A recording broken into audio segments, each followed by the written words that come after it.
جی اچھا مولانا صاحب، سوالات کا سلسلہ شروع کرتے ہیں، اور ایک بڑا آسان سا سوال ہے کہ قربانی کے گوشت کی تقسیم کیسے کی جائے، اور جی خاص طور پہ کویت میں بھی، اور جتنے بھی خلیجی ممالک میں، جہاں تک بھی ہماری آواز پہنچ رہی ہے فیس بک کے ذریعے جو لوگ دیکھ رہے ہیں ان کو جی بھی جی یہ سمجھنا بہت ضروری ہوتا ہے ہوں کہ قربانی کے گوشت کی کچھ جگہوں پہ میں نے دیکھا ہے قربانی کے گوشت کی وہ ایک دعوت کر دیتے ہیں، ہوں اس میں غیر مسلم مسلم سب شریک ہوتے ہیں، اور خاص طور پہ گوشت بھی کچھ غیر مسلموں کو کیا دیا جا سکتا ہے؟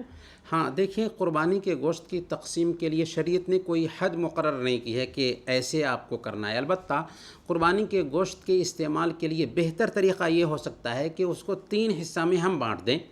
ایک صحیح. حصہ قربانی کرنے والے خود کھائیں، ایک حصہ فقراء و مساکین میں تقسیم کر دیں، اور ایک حصہ دوست و احباب میں تحفہ کے طور پر بھیج دیں.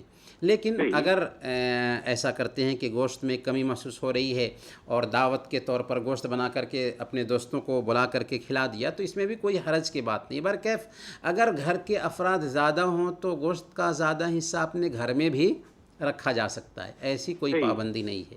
رہی صحیح. بات غیر مسلموں کو گوشت دینے کی، تو اس بات کی گنجائش ہے. ہمارا دین جو ہے نا ایک آفاقی دین ہے، اور مسلم اور غیر مسلم کی تمیز نہیں کرتا انسانی معاملے میں. عام معاملات میں مسلم اور غیر مسلم سب برابر ہوتے ہیں. اس لیے اگر آپ کو جان پہچان ہے کسی بھی غیر مسلم سے، تو قربانی کا گوشت ان کو بھی آپ دے سکتے ہیں. اللہ نے خود فرمایا فَكُلُوا مِنْهَا وَأَطْعِمُوا الْقَانِعَ وَالْمُعْتَرَ، کہ قربانی کے گوشت سے خود کھاؤ، اور نہ مانگنے والوں اور مانگنے والوں سب کو کھلاؤ. تو یہ حکم عام ہے، اس میں مسلم اور غیر مسلم سب شامل ہو جاتے ہیں.